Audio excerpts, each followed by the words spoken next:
একটা দেশের জাতীয় আয়, আর এটা না স্যার, অর্থাৎ যেটা দিয়েছে একটা পুরো দেশকে রিপ্রেজেন্ট করা যায় যে। ন্যাশনাল ইনকাম বলতে জাতীয় আয়, ঠিক আছে, জাতীয় আয় মানে বাংলাদেশের প্রতিটি মানুষের ইনকামের যোগফল, ব্যাপারটা এমন না?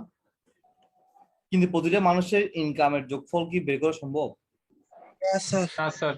তোমার না কাছে কি স্যার। তোমার কাছে কি কখনো গভর্নমেন্টের কোনো সংস্থা, কোনো প্রতিনিধি জানতে চাইছে যে ভাই আপনি কত ইনকাম করছেন এই বছর? না স্যার। স্যার মাথা পিছু আইটা আর কি, স্যার, মাথা আমরা ওটা হিসাব করবো না স্যার ন্যাশনাল ইনকামের ক্ষেত্রে? মাথা পিছু আয় কিভাবে হিসাব করবো? স্যার মাথা সবার পিছু ইনকাম আইটাই তো হিসাব করতে হবে, মাথা পিছু আইটা হিসাব করে তো ন্যাশনাল ইনকাম বের করা যাবে।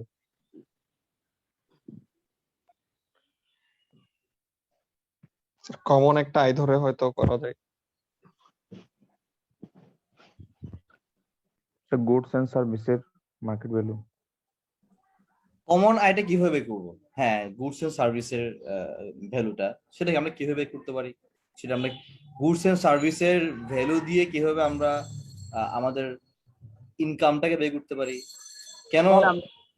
বলেন। স্যার, একটা দেশের আন্ডারে আমাদের দেশের জনসংখ্যা 16 কোটি, ঠিক আছে? সেই হিসাবে স্যার ভাই,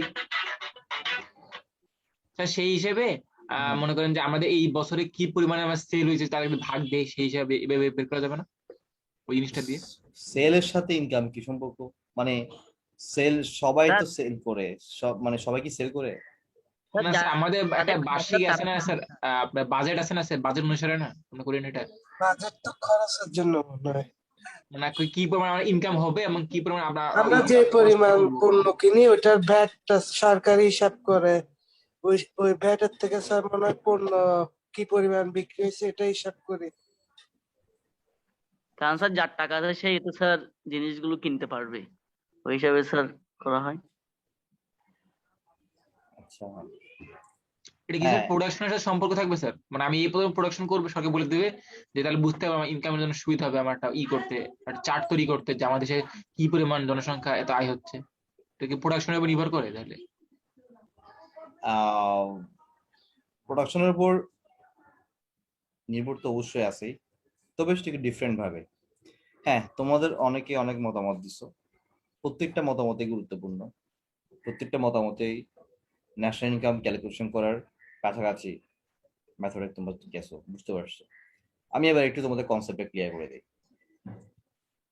নর্মালি ন্যাশনাল ইনকাম বলতে বোঝে জাতীয় আয়, তার মানে আমাদের ন্যাশন, আমাদের জাতি, আমরা কি পরিমাণ ইনকাম করি সেটা টোটাল সামেশন। এখন প্রত্যেক মানুষ কি পরিমাণ ইনকাম করে এটা জনজনে গিয়ে গিয়ে জিজ্ঞেস করে বের করাটা আসলে সম্ভব না। আবার যদি বলো যে স্যার আমরা তো ইনকাম ট্যাক্স দেই, তাহলে সেখান থেকে তো গভর্নমেন্ট আমাদের ফাইলিং থেকে পেতে পারে কত টাকা ইনকাম হচ্ছে আমাদের নাগরিকদের। ইনকাম ট্যাক্স দেয় হচ্ছে আমাদের টোটাল জনসংখ্যার অথবা টোটাল ইনকাম করে এমন মানুষদের মধ্যে থেকে ইনকাম ট্যাক্স দেয় সর্বোচ্চ 15% টু 20%। বাকি 80% মানুষ ইনকাম ট্যাক্স দেয় না অথবা আওতার মধ্যে পড়ে না। যেমন আমি ইনকাম ট্যাক্স দিই, ঠিক আছে, তুমি যে টিউশনি করো, যে গভর্নমেন্ট জানে তুমি কি ইনকাম ট্যাক্স দাও? তাহলে গভর্নমেন্ট কিভাবে জানবে? একজন সিএনজি ড্রাইভার, সে কি ইনকাম ট্যাক্স দেয়? একজন মুদি দোকানদার, সে কি ইনকাম ট্যাক্স দেয়? না, একজন বার্ষিক ডেইলি আয় লেবার। 3 লাখ টাকা হইলে তখন দেওয়া পড়ে, আর এমনি তো দেওয়া যায়।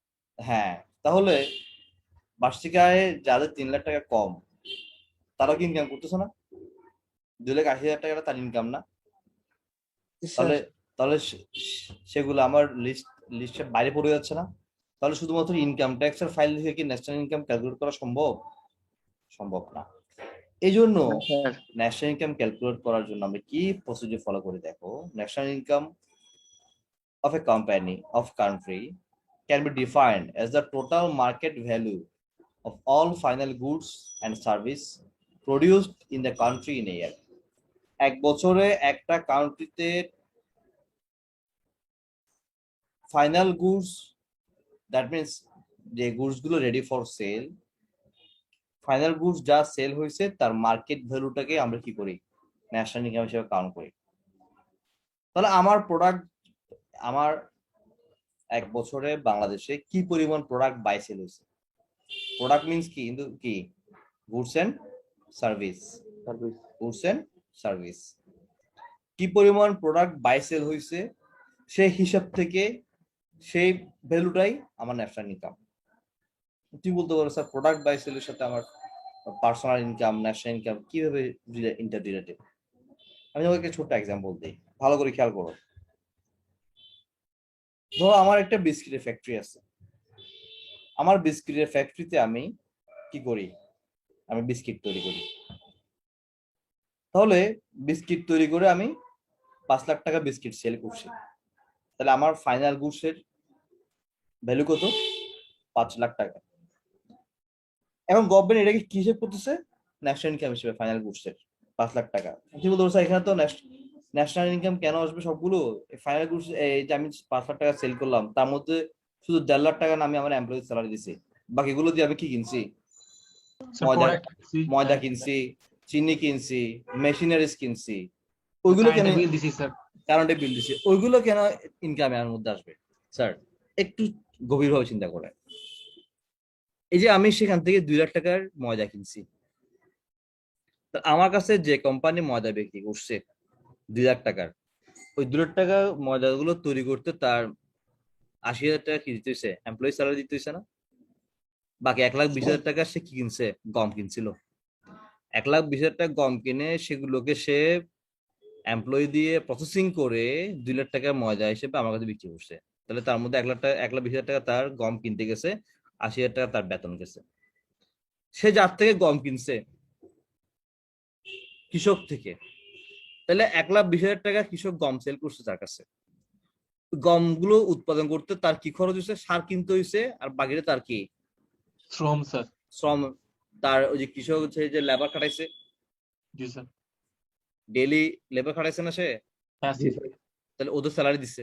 ধরো যে 20,000 টাকার সে সার কিনছে আর 1 লাখ টাকা সে কি দিচ্ছে, স্যালারি দিচ্ছে। সে 20,000 টাকা সার যেখান থেকে কিনছে, ওই সার বিক্রেতা 20,000 টাকা সার গুলো তৈরি করার জন্য সে দেখা গেল 2,000 টাকার সে র মেটেরিয়ালস কিনছে, আর 18,000 টাকা দিয়ে ওই র মেটেরিয়ালস গুলোকে প্রসেসিং করার ক্ষেত্রে তার এমপ্লয়ি স্যালারি দিতে হয়েছে।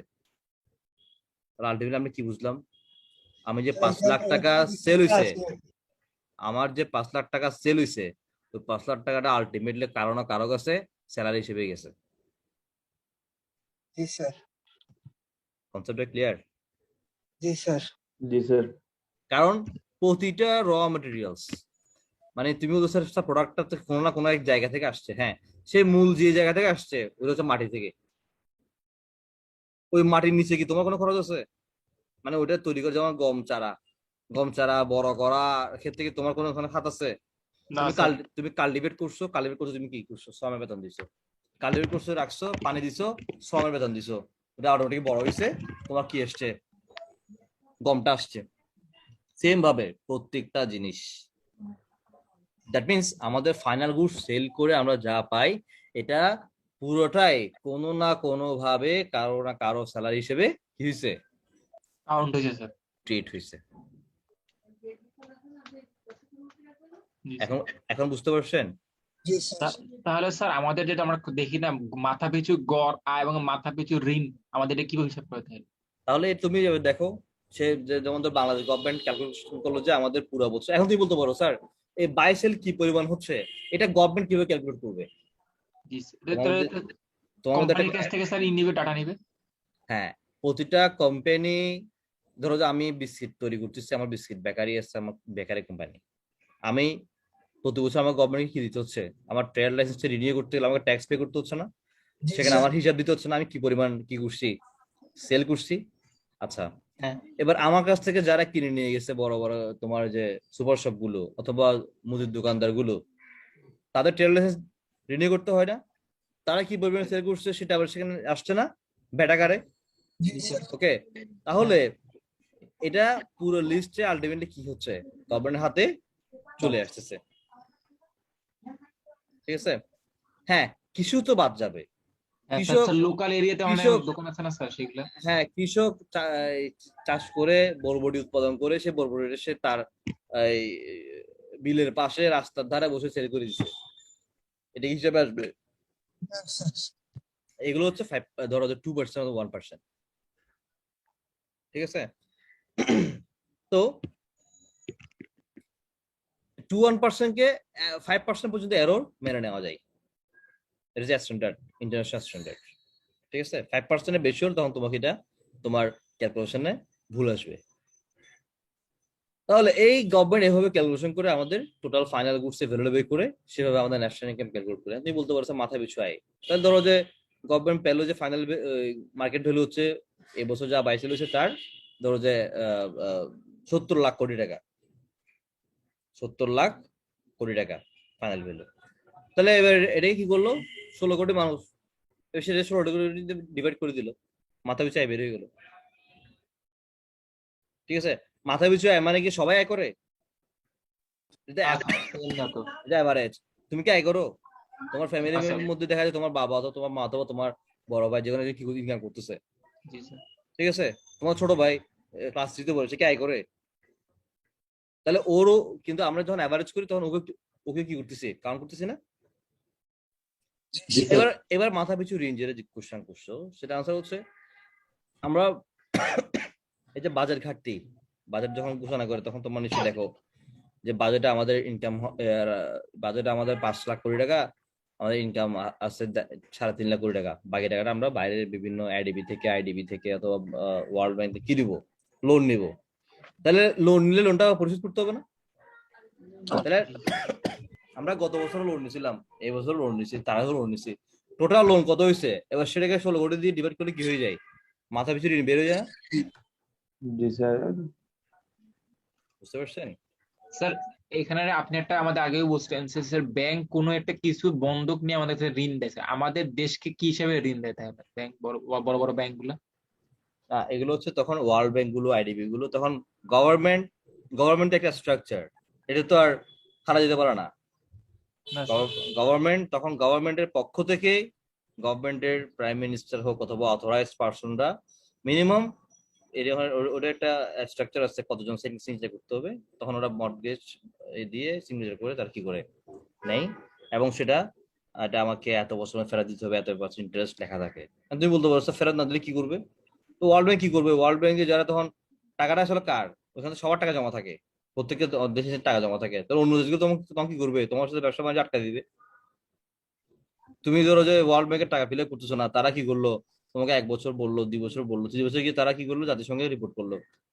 এবার জাতিসংঘ বলে দিল যে ঠিক আছে, ওদের আগামী 1 মাসে যাই এক্সপোর্ট ইম্পোর্ট হবে এগুলো সবগুলো আটকে দাও, তুমি চলতে পারবা?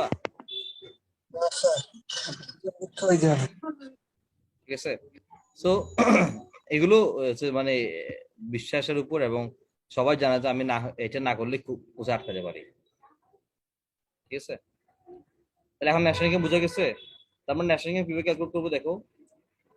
National income is equal to x1 p1, x1 মানে হচ্ছে যেকোনো একটা প্রোডাক্ট, ওই প্রোডাক্টের টোটাল কত প্রোডাক্ট বাই সেল হইছে, আর p1 প্রাইস কত, এভাবে করে প্লাস x2p2 প্লাস এভাবে করে করে xn pn, তাহলে আমরা এটাকে i is equal to 1 to n xi pi হিসেবে ক্যালকুলেট করতে পারি, ঠিক আছে? Importance of national income, national ইনকামের ইম্পর্টেন্স গুলো কি কি একটু দেখে নেবা, পড়লে বুঝবা। ন্যাশনাল ইনকাম ক্যালকুলেট করাটাকে আমরা কয়েকভাবে এখানে মেজার করি। একটা হচ্ছে এনডিপি বলি, GNP, GDP, NNP, DI, PI, PCI. তবে ম্যাক্সিমাম ক্ষেত্রে ইউজ হয় কি জিএনপি আর জিডিপি। জিডিপি, এই দুটা, বাকিগুলো ইউজ হয় না। তবে ইউজ না হলেও তোমাকে জানতে হবে, ঠিক আছে? তাহলে যেহেতু আমরা এই দুটো বেশি ইউজ হয়, দুটো আমরা ডিসকাস করি। GNP gross national product, GDP gross domestic product. জিডিপিটা তোমরা নিশ্চয়ই অনেক শুনছো, জি স্যার। জিডিপি শুনে তোমাদের কি মনে হয়েছে, সেটা কি বলেন তো, মানে তোমার ধারণাটা কি আসলে জিডিপি দিয়ে কি বুঝায়? স্যার আগে স্যার আপনি মুখস্থ রেখেছেন স্যার, তখন বুঝি না স্যার জিডিপিটা কেন ক্যালকুলেট করতে হয় কেন, আজকে স্যার মোটামুটি স্যার বুঝতেছি। আচ্ছা, তারপর একজন বলো জিডিপিটা তোমার কি মনে হতো? গ্রস গ্রস ডোমেস্টিক প্রোডাক্ট, এটা তো ইলাবোরেশন ঠিক আছে পাইলাম। না স্যার, হ্যাঁ, স্যার পুরা বছরে যে পরিমাণ হয় স্যার, উৎপাদন হয় সেটা পরিমাপ করে আর কি স্যার, তিনি। পুরো বছরে যেটা উৎপাদন হয়, যে পরিমাণ, হ্যাঁ জি স্যার, প্রোডাক্ট স্যার উৎপাদন মাথা পিছু কত টাকার প্রোডাক্ট স্যার দেশে তৈরি হয় এটা স্যার? না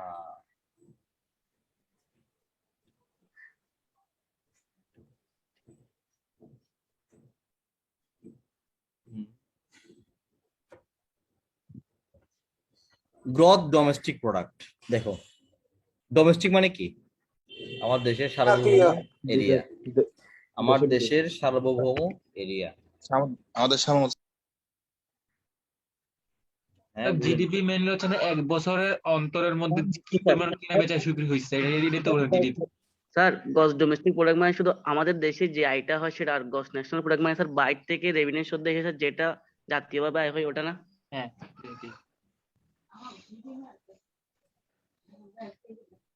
গ্রস ডোমেস্টিক প্রোডাক্ট আমার দেশের ভেতরে যা প্রডিউস হবে সেগুলোর ভ্যালু। জি স্যার। আমার দেশের ভেতরে সেই প্রোডাকশনের ক্ষেত্রে আমার দেশের নাগরিকদের শ্রম, ইন্ডিয়ান যারা জব করে তাদের শ্রম, শ্রীলঙ্কান, কোরিয়ান, বাইরের দেশের যারাই শ্রম দেয় সবার গুলোই কি হবে, ক্যালকুলেট হবে। বাট আমার দেশের বাইরে যারা আমার দেশের লোকজন শ্রম দেয় সেগুলো এখানে আসবে না। কোনটাতে আসবে না? জিডিপিতে। ভালো করে ডোমেস্টিক বুঝে নাও, প্রোডাক্টে। গ্রস স্যার ডোমেস্টিক জিএনপি আসবে না প্রোডাক্ট। স্যার এটা? হ্যাঁ, গ্রস ডোমেস্টিক প্রোডাক্ট আমার দেশের সার্বভৌম এরিয়ার ভেতরে, বাংলাদেশের ভেতরে বাংলাদেশের নাগরিক এবং অন্য দেশের নাগরিক সবাই মিলে যা প্রোডাকশন করে সেটা ফাইনাল ভ্যালু। ঠিক আছে? আচ্ছা, জি স্যার। জিএনপিটা কি? Gross national product. আমার দেশের নাগরিক সেটা আমার দেশের ভেতরে এবং আমার দেশের বাইরে শ্রম দিয়ে সে যা প্রোডাকশন করে তার ফাইনাল ভ্যালু। সেখানে কি আমার দেশের ভেতরে যারা ইন্ডিয়ান নাগরিক জব করে, শ্রীলঙ্কার নাগরিক জব করে, ওদের স্যালারি আসবে? না স্যার। না।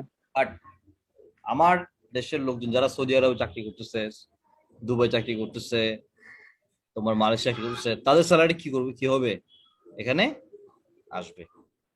অ্যাড হবে স্যার, এখন তুমি জিএনপি তে আসবে। জিএনপি তে আসবে। পার্থক্যটা বুঝছেন তো?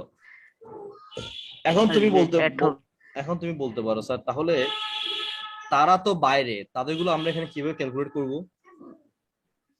এটা তোমার মধ্যে একটা কোশ্চেন আসতে পারে না তোমার মনে? রেমিটেন্সটা স্যার, রেমিটেন্স রেভিনিউস মানে কি? স্যার তারা যে বৈদেশিক মুদ্রাটা পাঠাচ্ছে সেটাকে জিএনপি তে আমরা জিএনপি তে কাউন্ট করবো, আর আমাদের দেশে অভ্যন্তরে যা হচ্ছে তার এখন জিডিপি কাউন্ট করবো। না না, রেভিনিউস আকারে যেটা আসে সেটা কি? রেভিনিউসটা কি বলুন তো? ডলার, টাকা, এটা তো বলবো আমরা। বৈদেশিক আয় স্যার। বৈদেশিক মুদ্রা না স্যার, বৈদেশিক মুদ্রা বলবো না আমরা। রেমিটেন্স হচ্ছে আমার দেশে বাইরে থেকে যা টাকা আসে, মানে কারেন্সি আসে। ঠিক আছে? এখন সেখান থেকে আমরা একটা ধারণা পাই যে আমাদের দেশের লোকজন বাইরে কি পরিমাণ ইনকাম করে। কিন্তু সব টাকা কি রেমিটেন্সের মাধ্যমে আসে? সব টাকা হুন্ডি রেমিটেন্স আসে? হয়ে আসে স্যার। হুন্ডি হয়ে আসে। বলা হয়ে থাকে হুন্ডি মানে হচ্ছে দেশের বুকে ছুরি মারা। না স্যার, কেটে স্যার আসছে অনেকে স্যার। স্যার দুবাই ওটা দিয়ে সব ফাইন না। হ্যাঁ, হুন্ডি আসলে হুন্ডিটা কি বলেন তো, আইডিয়া আছে? স্যার হুন্ডি হলে স্যার আপনার বলতে গেলে যদি বলি যে কি বলবো, 2 নাম্বার পদ স্যার, 2 নাম্বার পদ দুই স্যার নম্বর ওই দেশের স্যার, ইনকামটা স্যার ওই দেশের কোনো মানুষকে দিয়ে দিল, আর জি স্যার স্যার। ব্যান্ড লেনদেন না আর কি স্যার, ব্যান্ড লেনদেন ছাড়া বাকিগুলো স্যার। সেই পরিমাণ টাকা ওই ওর ফ্যামিলিকে দিয়ে দিল। তাহলে এটা হুন্ডির মাধ্যমে যারা টাকা পাঠায় তাদের বেনিফিটটা মানে কি? কোনো ডকুমেন্ট থাকবে না স্যার এখানে। তাদের বেনিফিট কি? আর হুন্ডি স্যার, বিজনেস যারা করে তাদের বেনিফিট কি? আমার কথা বুঝেন নাই। যারা স্যার হুন্ডির মাধ্যমে বেনিফিটটা হচ্ছে কি মেইনলি স্যার, যদি আমরা হুন্ডিতে আনি যে টাকা যদি বাংলাদেশের টাকাটা কমে যাচ্ছে, ডলারের পরিমাণ রিজার্ভটা কমে যাচ্ছে, সেই ক্ষেত্রে বাংলাদেশ সরকার যে ব্যাংকটা করতেছে যাচ্ছে যে আমরা আচ্ছা, ও লাভ স্যার আছে ওর স্যার, হচ্ছে লাভ স্যার আছে না ট্যাক্সটা জিনিসটা দিতে তো হচ্ছে না। তার আর স্যার ওকে তো যে যার মাধ্যমে পাঠাচ্ছে তাকে কিছু দিতে হচ্ছে, কিন্তু ওই পরিমাণটা কম স্যার, এটাই স্যার, ওর এটা তো লাভ। স্যার অন্যটাও আছে স্যার। রেলেরও তো ট্যাক্স কদিন আগে দেয় স্যার একটা কম। সংবাদ সম্মেলন হচ্ছিল, তখন বাংলাদেশের যে গভর্নর বলছে কি, সে বাংলাদেশে যে ডলারের পরিমাণ স্যার বৃদ্ধি করে দিচ্ছে 85 টাকা থেকে আর 88 টাকা করে দিচ্ছে। যারা হুন্ডি আছে তারা যে টাকা পরিমাণ রিজার্ভটা নিচ্ছে স্যার, তার পরবর্তীতে স্যার 3 টাকা লাভে বিক্রি করে দিল। তাহলে লাভ না স্যার এটা? এখন ঝামেলা কম স্যার, ব্যাংকে আনছি। স্যার তার চেয়ে বড় সমস্যা হচ্ছে স্যার, অনেক কিছু স্যার ব্যাংকের মাধ্যমে টাকা পাঠানো যায় না, কিন্তু স্যার হুন্ডির মাধ্যমে পাঠানো যায়। যেমন কেন স্যার সাপোজ আমি যদি এখন ব্যাংক থেকে স্যার ডাইরেক্ট স্যার ইন্ডিয়ায় টাকা পাঠাতে চাই, তাহলে স্যার ওটা যাবে না। কারণ স্যার ইন্ডিয়া হচ্ছে বাংলাদেশ থেকে বেশি উন্নত দেশ, আবার ইন্ডিয়া থেকে হয়তো ব্যাংকের মাধ্যমে পাঠানো যাবে, এরকম স্যার অনেকগুলো কারণ থাকে স্যার তার মেবি। একটা নিয়ম নিয়ম থাকে না স্যার, সর্বোচ্চ 10 লাখ বা 1 কোটির উপরে বেশি পাঠানো আমার যাবে না, এরকম একটা আমার কথা হচ্ছে, লিমিট আমার থাকে কোশ্চেন স্যার ব্যাংক। হচ্ছে হুন্ডি ব্যবসা যারা করে, আমার বড় ভাই বাইরে থাকে, হ্যাঁ সে হুন্ডিওয়ালাকে টাকা দিল, সেখানে কারেন্সি দিল, তাদের প্রতিনিধি আমাকে এখানে টাকা দিয়ে দিল, তাদের লাভটা কোথায়? সে কিভাবে টাকাটা এখানে আনতেছে? আমার কোশ্চেনটা এখানে। স্যার, কথা কেটে আসছে স্যার আপনার। স্যার কিছু বুঝুন। এখন ঠিক আছে? স্যার বুঝি নাই স্যার, স্যার আপনার নেট। আপনার কথা কেটে আসছে স্যার, বুঝি নাই কথা।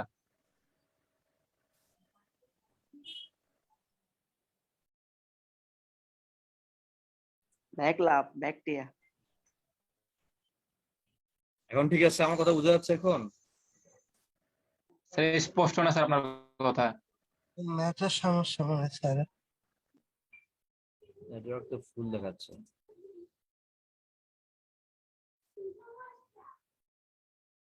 এখন বলো তো।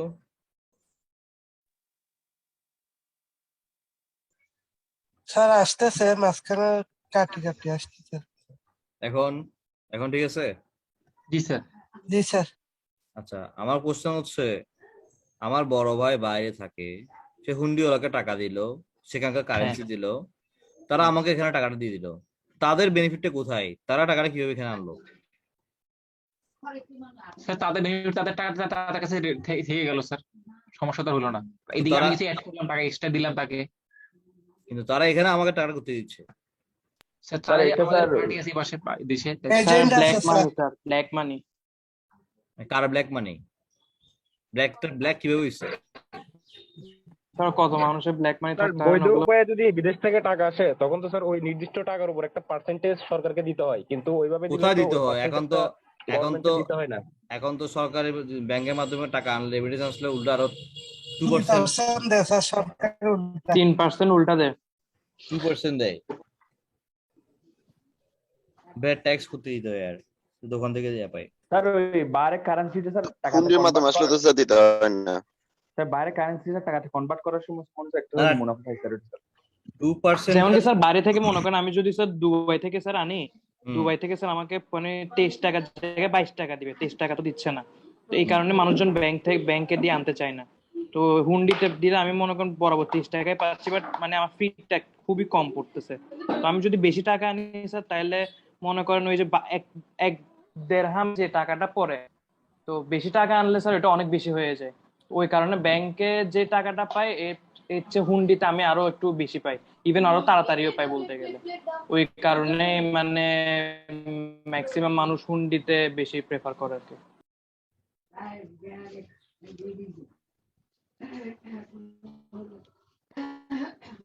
আচ্ছা, আমি একটু ব্যাপারটা একটু ক্লিয়ার করি।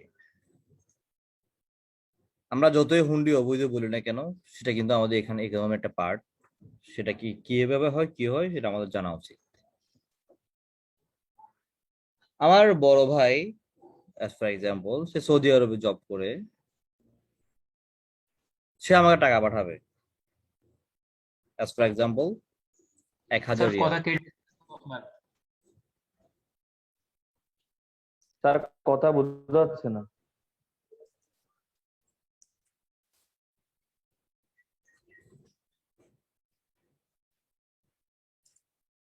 আচ্ছা, এখন কি ঠিক আছে? না স্যার, স্যার আপনার কথাগুলো স্যার একটু পর পর স্যার কেটে কেটে স্যার আসছে স্যার, কথাগুলো স্যার ক্লিয়ার বোঝা যাচ্ছে না। আসলে নেটওয়ার্ক কোনো সমস্যা, আমার গ্রামীণ ফোনে আমার মোবাইলও দেখি যে কথা বাবা ইয়া হয়ে যাচ্ছে। স্যার কথা স্পষ্ট না স্যার আপনার।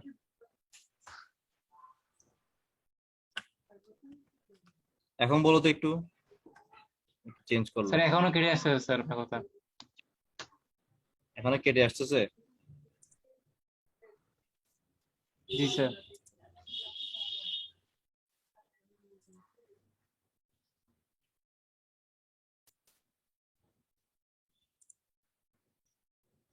এখন ঠিক আছে?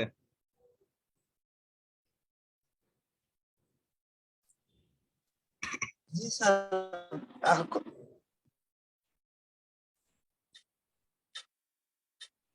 আচ্ছা আচ্ছা করে এখন ঠিক আছে। জি স্যার, এখন কানেকশন ঠিক আছে, বলেন রিস্টার্ট স্যার। দিলাম। কিছু করার নাই। তো আমার বড় ভাই সেখান থেকে যদি সিস্টেম হচ্ছে ব্যাংকের মাধ্যমে টাকা পাঠাবে আমাকে। তো ব্যাংকের মাধ্যমে টাকা পাঠাতে গেলে তাকে কিছু প্রসিডিউর ফলো করতে হয়, যেমন তাকে ব্যাংকে যেতে হবে। এখন ব্যাংকে গেলে তার যে বিজনেস, ওখানে ব্যাংক তো ওখানে কাছাকাছি, ধরো যে ব্যাংক নাই, তাকে অনেক দূর যেতে হবে। তার মানে তার এক এক বেলা বিজনেস বন্ধ হয়ে গেল। ব্যাংকে গিয়ে লাইন ধরে সে টাকা জমা দেবে, 2-3 ঘন্টা সময় লাগবে। আবার সে যখন ব্যাংকে টাকা জমা দিবে, ওখানে আমি এখানে টাকাটা পাবো পরের দিন, সর্বনিম্ন পরের দিন। ঠিক আছে? কিন্তু সে যদি হুন্ডিতে পাঠায়, তাহলে সে হুন্ডিতে ব্যাংকে গিয়ে দিয়ে আসতে হচ্ছে না, হুন্ডিওয়ালা এসে টাকা নিয়ে যাচ্ছে। তাহলে তার কি হচ্ছে, একবেলা বিজনেস যেটা ব্যাংকে গেলে বন্ধ হয়ে থাকতো, সেটা কি হচ্ছে না, বন্ধ হচ্ছে না। তাহলে সে একবেলা বিজনেস চলার কারণে তার সঙ্গে লাভ জি হইলো না। স্যার। তো হুন্ডিওয়ালাকে সে দিচ্ছে, হুন্ডিওয়ালাকে সে দেওয়ার 5 মিনিটের মধ্যে আমি এখানে টাকা কি হচ্ছে, টাকা পেয়ে যাচ্ছি, এবং সেটা আমি আমার বিকাশে পেয়ে যাচ্ছি, অথবা আমার বাসায় এসে দিয়ে যাচ্ছে। ওদিকেও তাকে ব্যাংকে যেতে হলো না, এদিকে আমাকে ব্যাংকে যেতে হলো না। ঠিক আছে? কিন্তু এটা করার কারণে আমার দেশের নাগরিক যারা বাইরে ইনকাম করে, তারা রেমিটেন্সের মাধ্যমে টাকা না পাঠাইলে তাদের মানি ফ্লোটা আমি ক্যালকুলেশন করতে পারি? বাংলাদেশ সরকার কি ক্যালকুলেশন করতে পারে? পারে হ্যাঁ কিনা? না স্যার। স্যার। পারে না। না পারার কারণে আমাদের জিডিপি, অ্যাকচুয়াল জিডিপি কত, সেটা কি বের হয়? হয় না। না আর স্যার। না স্যার। আর সেটা বের না হওয়ার কারণে আমাদের ইনফ্লেশন রেট বলো, আমাদের গ্রোথ রেট বলো, এগুলো প্রপারলি ক্যালকুলেট করা যায় না, যার কারণে বিভিন্ন সিদ্ধান্তগুলো প্রপারলি ইমপ্লিমেন্ট হয় না। ঠিক আছে? এটা খুব খারাপ দিক। হুন্ডি, এই জন্য বলা হয় হুন্ডির মাধ্যমে টাকা লেনদেন করাটা হচ্ছে দেশের অর্থনীতির বুকে ছুরি মারা সমান। স্যার হুন্ডিওয়ালাদের লাভটা কি তাহলে এখানে? হ্যাঁ, এবার সেটা বলি। হুন্ডিওয়ালা কি করে, ওইখান থেকে আমার বড় ভাই থেকে সে 1000 রিয়াল কালেক্ট করলো। ঠিক আছে? সে এবার এখান থেকে আরো অনেকজন থেকে টাকা কালেক্ট করে, সেখান থেকে সে, আমি জাস্ট একটা ওয়ে বলি, গোল্ড কিনলো। ওইখানকার গোল্ড রেটের সাথে বাংলাদেশের গোল্ড রেটের পার্থক্য প্রায় ভরিতে 10,000, 10,000 টাকা করে কি আছে, গ্যাপ আছে। তো একদম বৈধভাবে একজন মানুষ এয়ারপোর্ট দিয়ে 10 ভরি কি আনতে পারে, গোল্ড আনতে পারে।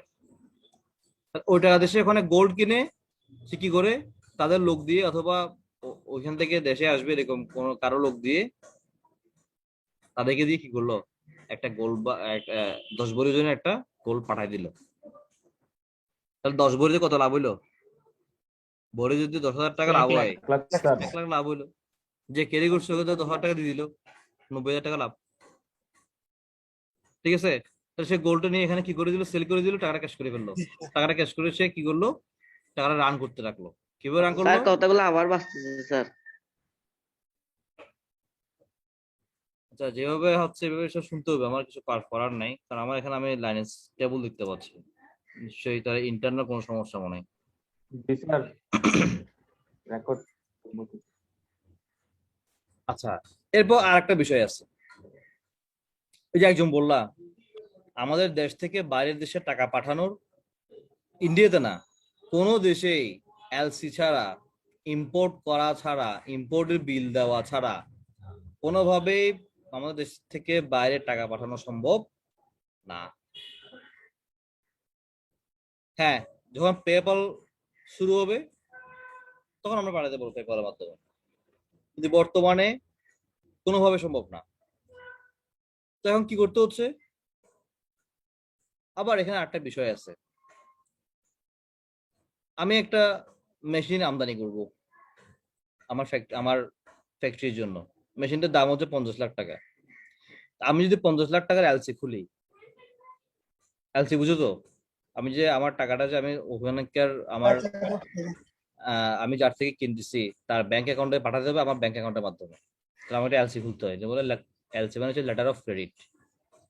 আমি যদি 50 লাখ টাকা এলসি খুলি তাহলে আমাকে এলসি চার্জ দিতে হবে 50 লাখ টাকার উপরে পার্সেন্টেজ। তারপর সেখানে লেখা থাকবে আমার প্রোডাক্টের ভ্যালু 50 লাখ। সেটা যখন আমার এখানে চিটাং এয়ারপোর্টে নামবে, এয়ারপোর্টে আমার চার্জ দিতে হবে, সরি, পোর্টে পোর্টে যখন নামবে, পোর্টে আমার চার্জ দিতে হবে ওই 50 লাখ টাকা ভ্যালুর উপর। ওটা যদি আমি এটা যতদিন ফেলে রাখবো, ডেলিভারি নিবো না, ততদিন আমাকে ভাড়া দিতে হবে কিসের উপর? 50 লাখ টাকার উপর পার্সেন্টেজ। সেক্ষেত্রে ব্যবসায়ী কি করে? তারা কি করে? এলসি খুলে 25 লাখ টাকা তারা ওখানে পাড়িকে বলে দেয় আপনাকে আমি ব্যাংকে এলসিতে 25 লাখ টাকা পাঠাবো, বাকি 25 লাখ টাকা আমি আপনাকে অন্যভাবে পাঠাবো। সে তো রাজি হবে, কারণ তার তো টাকা পাওয়া দরকার। ব্যাংকের মাধ্যমে পাক, যে মাধ্যমে পাক, সে প্রোডাক্ট সেক্টর টাকা পাইলে তো হইলো, সে রাজি হয়ে যায়। তখন আমি কি করি? 25 লাখ টাকা এলসির মাধ্যমে পাঠাই, তাহলে আমার বেনিফিটটা কি? সেটা হচ্ছে আমি এলসি চার্জ কম দিতে হইলো, কাস্টমস ডিউটি কম দিতে হইলো, কারণ ওখানে আমাকে ভ্যালু লেখা আছে 25 লাখ, আমার যদি 25 লাখের উপরে আমাকে চার্জ করবে। আমি যদি সে ফেলে রাখি ওখানে ডকইয়ার্ডে, তাহলে আমাকে সেখানে কি করতে হবে? ভাড়া দিতে হবে, তাও 25 লাখ টাকার উপরে। তো আমি অনেক দিকে বেনিফিট পাচ্ছি না। এবার আমি এবার হুন্ডি হলে কি করলাম? এখানে ওই যে আমার বড় ভাই ওখানে যাকে যেসব হুন্ডিকে টাকা দেয়, তাকে আমি দিয়ে টাকা দিয়ে দিলাম, বললাম যে তুমি চায়নাতে অমুককে আমার পেমেন্টে দিয়ে দিও। তাহলে সে দিকে আমাদের টাকা পাইলো না? সে আমার থেকে এখানে টাকা পেয়ে সে এখানকার বাংলাদেশের বাইরে থেকে যারা তাকে টাকা দিতে বলছে বিভিন্ন জনকে দিয়ে দিল। আর ওইখান থেকে সে যারা ওকে টাকা দিছে ওটা দিয়ে সে আমার পেমেন্ট ওদের করে দিল। তাকে টাকা আর লাইনে কত হয়েছে? ওইখানে টাকা দিয়ে সে আমার পেমেন্ট করে দিল, আর এখানে আমার টাকা দিয়ে সে এখানকে পেমেন্ট গুলো করে ফেললো। মাঝখানে সেটি কি পাইলো? লাভ পাইলো। এটা হচ্ছে হুন্ডি ব্যবসার লাভ। অনেক টাকা সেভ হয়েছে স্যার। ঠিক আছে? রিস্ক না স্যার, যদি আমার টাকা মেরে খায় তখন স্যার হুন্ডি তো ব্যাংকে তো সিকিউর স্যার, আমি ডকুমেন্ট দিছি, আমার প্রমাণ আছে, ব্যাংকে তো পরবর্তী পুরোটাই ফেরত রিস্ক, দিতে হবে। পুরোটাই রিস্ক, পুরোটাই রিস্ক। এবং এটা তারপরে এর ধরুন তো কোনো স্যার ইয়ে নাই, কোনো স্যার জমাদার তোমাদের কিছু নাই স্যার, না প্রোডাক্ট। না না না কিছু নাই, ও টাকা, হ্যাঁ বিশ্বাসের মাধ্যমে আসলে এটা হয়ে থাকে। এটাও মারা চলে গেলে কিছু করার নাই, এবং এটা মারা চলে গেলে তুমি থানায় অভিযোগ দিতে পারবা? এটা পুলিশ কেসে হবে না। না স্যার। তুমি থানায় মামলা করতে গেলে থানা উল্টো তোমাকে ধরে কি বলে জেলে ঢুকে দিবে। আপনি হুন্ডি যে ব্যবসা করতে গেছেন, আপনি তো অপরাধী। ঠিক আছে? এই জন্য দেখবা ছিনতাইকারীদের সবচেয়ে বড় টার্গেট থাকে যারা হুন্ডি ব্যবসা করে তাদের ক্যাশের দিকে, কারণ তারা জানে যে এইসব টাকা ছিনতাই করতে পারলে তাদের কি হবে না, অনেক কেস হবে না। মামলা হবে না স্যার। মামলা হবে না স্যার। ঠিক আছে? এখন সিস্টেমটা বুঝছো? ব্যাপারটা বুঝছো এখন? আচ্ছা, জি স্যার। তাহলে এখন জিএনপি জিডিপি বুঝছো? জিএনপি জিডিপি ক্যালকুলেট করার ফর্মুলা এখানে দেওয়া আছে, দেখে নিবা। এবং প্রত্যেকটা এনডিপি, এনএনপি এগুলো এখানে দেওয়া আছে, একটু দেখবা। জিডিপি এবং জিএপি এর মধ্যে একটা পার্থক্য দেওয়া আছে কিছু, এই যে দেখো তো সবাই। এই পড়ো তো।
কি বুঝছেন বলুন তো?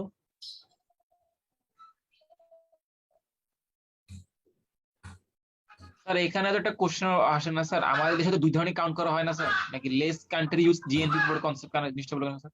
আমাদের কারণে দুটোই কাউন্ট করে না স্যার? আমাদের দুটোই তো আসে স্যার একসাথে। প্রত্যেক দেশ দুটোই কাউন্ট করে, দুটোই কাউন্ট করে একটা ব্যালেন্সিং আনে।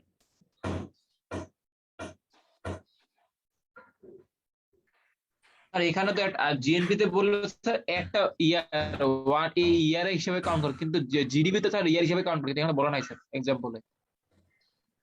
কোনটা?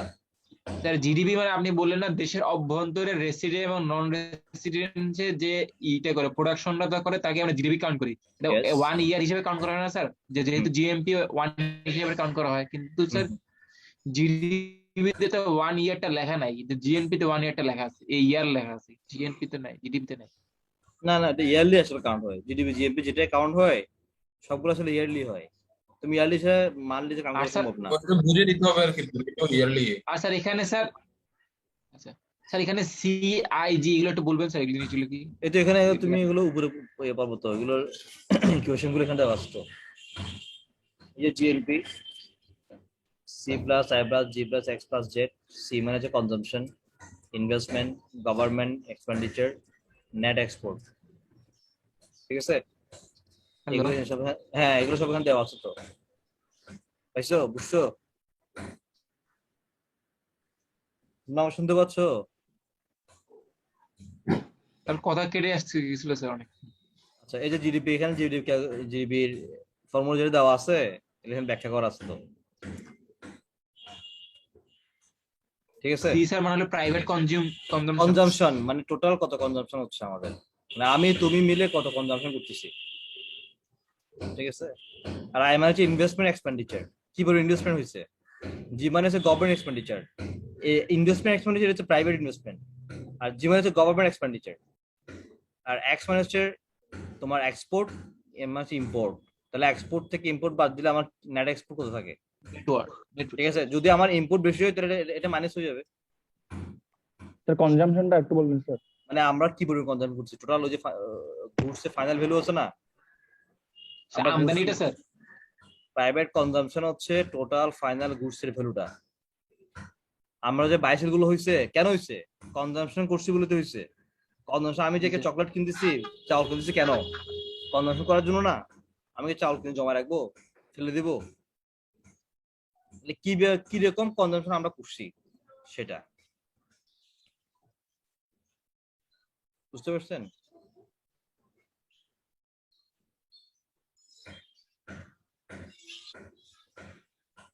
আচ্ছা, এরপর দেখেন এখানে একটা মূল ইম্পর্টেন্ট টপিক হচ্ছে, এখানে স্যার কিছু এক্সাম্পল দেওয়া আছে, এগুলো কিছু ম্যাথ দেওয়া আছে, ফর্মুলাগুলো রিভিউ করে এদিকে দেখবেন।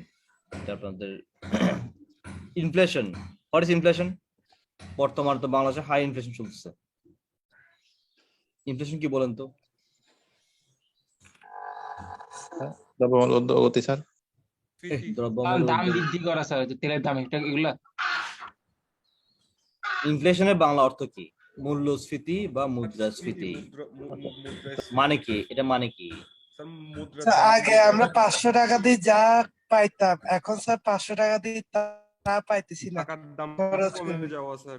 টাকার দাম টাকার কমে যাওয়া, নিজস্ব ভ্যালুটা কমে যাওয়া স্যার। টাকার দাম কমে যাওয়া মানে কি? আমি তোমাকে 100 টাকা দেবো, তুমি তার বিনিময়ে আমাকে 95 টাকা দিবে, এটা এটা কি না স্যার, টাকার দাম না কমে স্যার, যাওয়া? মূল্য আগে যা পাইতাম একটা নির্দিষ্ট টাকায়, এখন সেই পরিমাণ জিনিস পাই না স্যার।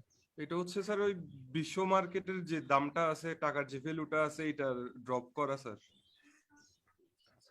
এক কথা যদি আমি বলি, হুম, এটা তো স্যার আপনার টাকা, এটা তো প্রোডাক্টের দাম বেড়ে যাওয়া, ইনফ্লেশন সেজন্য আমরা হচ্ছে, 500 টাকা দিয়ে আগে যেগুলো পাইতাম এখন পাচ্ছি না স্যার।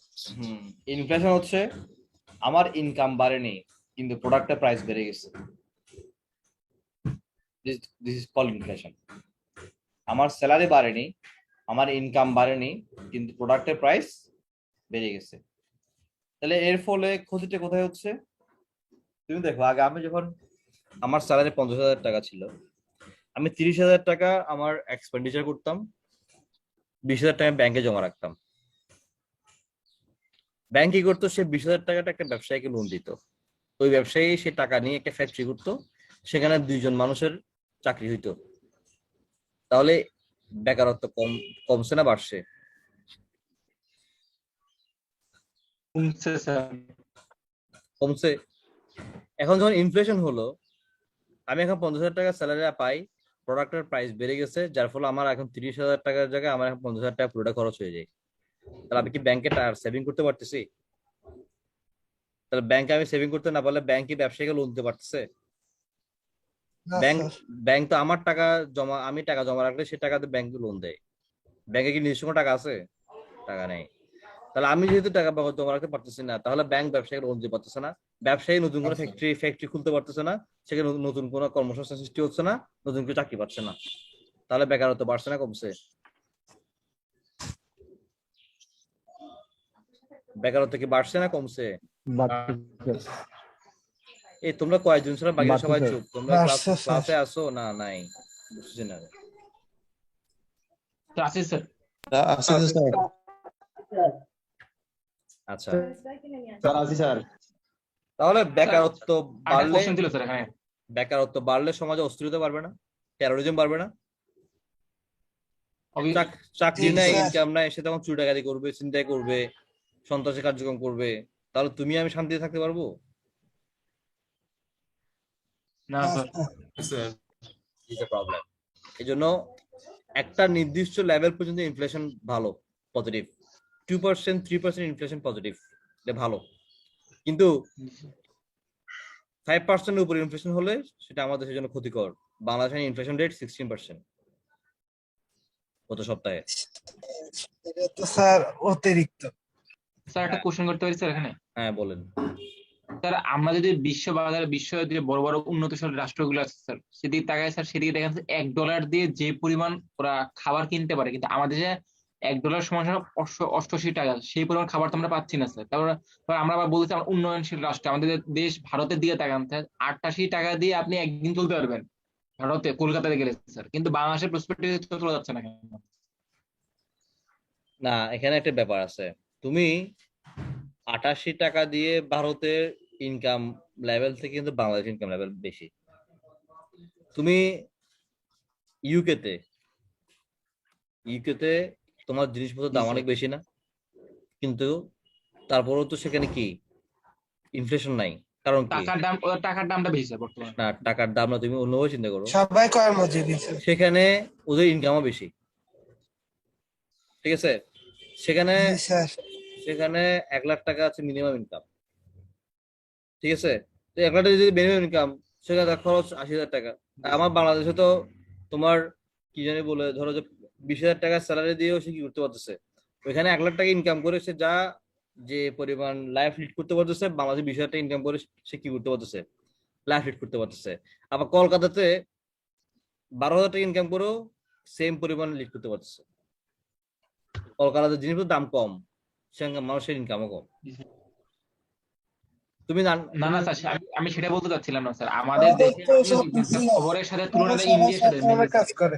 ইন্ডিয়াতে স্যার তেলের দাম বাড়ছে, আমাদের দেশে তেলের দাম বাড়ায় দিতে হবে, এই প্রসপেক্টিভ তো বললো স্যার খবরে, বললো না, বললো না স্যার, এই জন্যই আমি বললাম। ইন্ডিয়াতে তার দাম তো বাড়ে নাই, ওটা কমাইছে না, 3 টাকা কমাইছে। 110 টাকা না স্যার, 2 টাকা কমাইছে স্যার তেলের দাম, এখন 9 টাকা স্যার। এখানে হচ্ছে যে ব্যাপার হচ্ছে, পার্শ্ববর্তী দেশগুলোতে কিছু কিছু আইটেমের দাম সমান বা কাছাকাছি রাখতে হয়, নতুবা চোরাচালান হয়। ইন্ডিয়া থেকে যদি আমাদের দেশের তেলের দাম কম হয়, ধরুন আমাদের দেশের তেল কিনে ওরা কি করে, বাইরে চোরাচালান, ইন্ডিয়াতে পাস করে দেয়, চোরাচালান করে দেয়। তাহলে এখান থেকে যদি তুমি 60 টাকা করে কিনে, ওখানে 110 টাকা বিক্রি হলো, লাভ না? লাভ কিনা? তো সেক্ষেত্রে এই জন্য এটা কাছাকাছি রাখতে হয়। এটা শুধু বাংলাদেশ অথবা ইন্ডিয়ার ক্ষেত্রে না, এটা প্রতিটি দেশের ক্ষেত্রে প্রযোজ্য। এটা যদি আমাদের দেশের যেসব দেশের সীমান্ত রক্ষী বাহিনী সেখানে স্ট্রং পজিশন থাকে, সেক্ষেত্রে সমস্যা নাই, ওইখানে প্রাইস যাই হোক, এখানে প্রাইস যাই হোক, সমস্যা নাই। কিন্তু আমাদের সাথে তো পাশের দেশের কি নাই, সীমান্ত স্ট্রং না, স্ট্রং থাকা সম্ভব না। আমাদের এত বিশাল সীমান্ত, এখানে পুরোটা ইঞ্চি বাই ইঞ্চি মনিটরিং করা আসলে কখনো সম্ভব না। তোমরা যারা বান্দরবান অথবা ওদিকে তোমার সিলেটের সাদা পাথরের ওখানে গেছো, তুমি কিছু দেখছো, বিশাল সীমান্ত, কেমনে সম্ভব এখানে এক প্লাটুন বিজিবি দিয়ে সীমান্ত রেখা করা, ঠিক আসলে সম্ভব? এক্ষেত্রে তখন এই চোরাচালান রোধ করার জন্য প্রাইসটা কি করতে হয়, অ্যাডজাস্ট করতে হয়, মানে তাদের প্রায় বিসিবিরাই স্যার হোলসেলার কাছাকাছি রাখতে হয়। তুমি বাংলাদেশে যখন ডিজেলের দাম 18 টাকা ছিল, তখন ইন্ডিয়াতে ডিজেলের দাম ছিল 54 টাকা সম্ভবত, আমি তোমাকে এটা বলতেছি সম্ভবত 2002 অথবা 2001 এর কথা।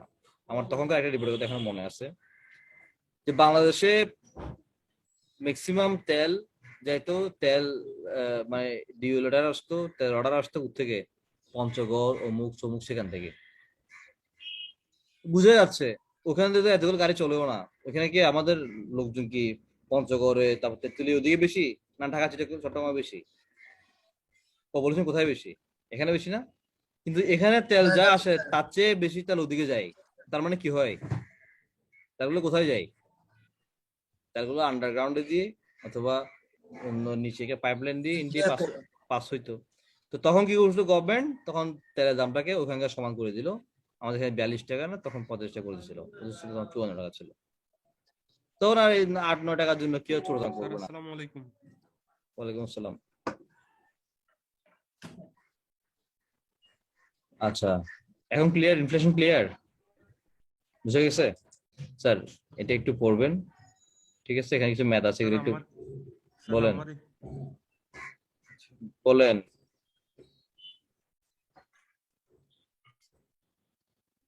স্যার আমার একটু স্যার ব্যক্তিগত কারণে একটু বাইরে হতে হচ্ছে স্যার, আমি কি লিভ নিতে পারবো?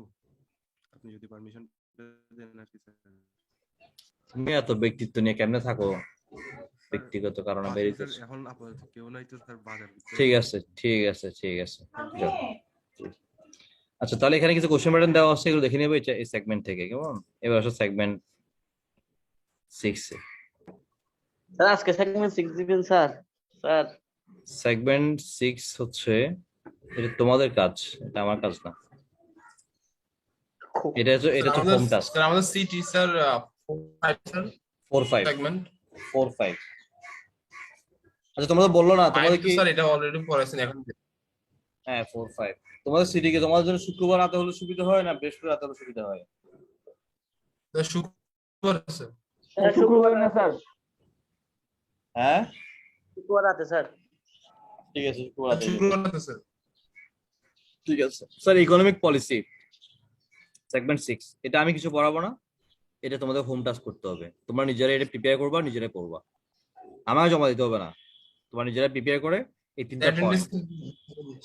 এই তিনটা point monetary policy, fiscal policy, trade policy. Sir আপনি না বুঝলে স্যার কিছু বুঝবো না স্যার। হ্যাঁ আমি এখন একটু ধারণা দিচ্ছি। প্রথমটা হচ্ছে মনিটারি পলিসি। ঠিকই আছে স্যার। স্যার হ্যাঁ স্যার আমরা আরেকটা ক্লাস করে এটা নিয়ে স্যার।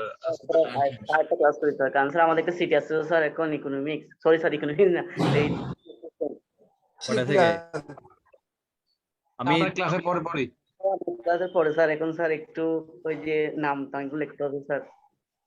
আচ্ছা লিখবা, আমি আমি আমি শেষ করি, আমার ক্লাস শেষ হয় না এখনো। আমি 5 মিনিট শেষ করি, 5 মিনিটে। দেখো আচ্ছা, ঠিক আছে স্যার। মনিটারি পলিসি হচ্ছে এটা সেন্ট্রাল ব্যাংক ঠিক করে মার্কেটে কি মানি ফ্লো বাড়বে না কমবে। সেন্ট্রাল ব্যাংক মার্কেটে মানি ফ্লো কিভাবে বাড়াতে পারে কিভাবে কমাতে পারে?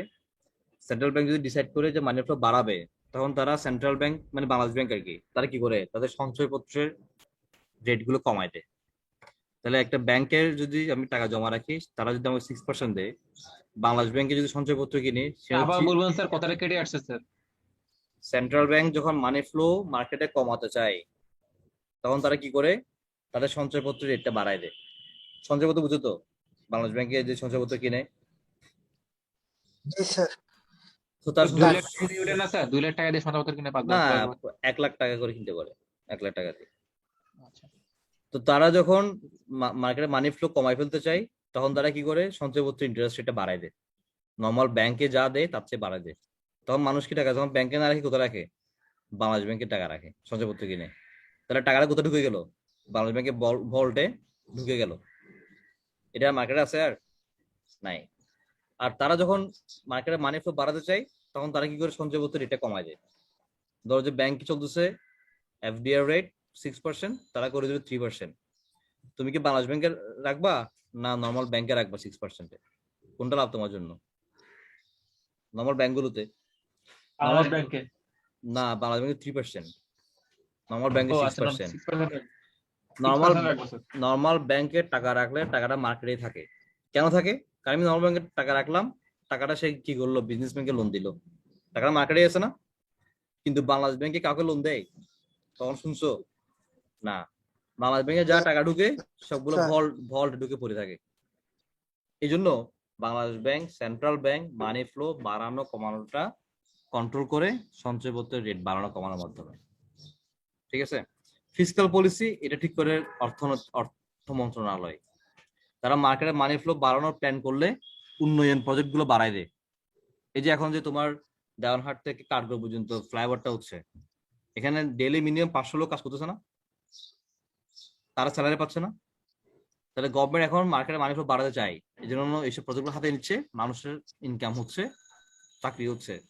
যখন মানি ফ্লো কমাতে চাইবে তখন তারা কি করবে, উন্নয়ন কার্যক্রমগুলো বন্ধ করে দিবে। তখন কি সেখানে এখানে যে 500 চাকরি করতে তারা চাকরি করতে পারবে? আর কারণ প্রজেক্টই বন্ধ, তখন মানি ফ্লো কমে যাবে। ঠিক আছে। এই যে fiscal policy, monetary policy set করে central bank, fiscal policy set করে কি, অর্থ মন্ত্রণালয়। ট্রেড পলিসি, আমার ইম্পোর্ট ট্যাক্স এক্সপোর্ট ট্যাক্স কেমন হবে। ঠিক আছে, এটা হচ্ছে ট্রেড পলিসি। আমি যদি আমার দেশে কোন একটা প্রোডাক্টকে, যেমন এখন সয়াবিন তেলের দাম বেড়ে গেছে, সরকার দেখবা এটার দাম কমানোর জন্য কি করবে, ইম্পোর্ট ট্যাক্স কমায় দিবে। ঠিক আছে। আবার দেখা যাবে যে আমাদের এখান থেকে আলু বাইরে বেশি চলে যাচ্ছে, যার কারণে দেশের দাম বেড়ে যাচ্ছে, তখন তারা এক্সপোর্ট ট্যাক্স বাড়ায় দিবে। ঠিক আছে, এইভাবে তারা ইম্পোর্ট এবং এক্সপোর্টটাকে কি করে কন্ট্রোল করে। This is the trade policy. বুঝতে পারছেন? এটা আপনারা নিজেরা রেডি করবেন, নিজেরা রেডি করে এটা নিজেরাই পড়বেন। এখান থেকে 10 মার্কস কোশ্চেন থাকবে, পারা যাবে? পারা যাবে কিনা? ঠিক আছে, তাহলে আজকে এতটুকুই। সবাই চ্যাট বক্স হারিয়ে দিয়ে লিভ নিতে পারো। ধন্যবাদ সবাইকে, ভালো থাকবা, আল্লাহ হাফিজ। আসসালামু আলাইকুম।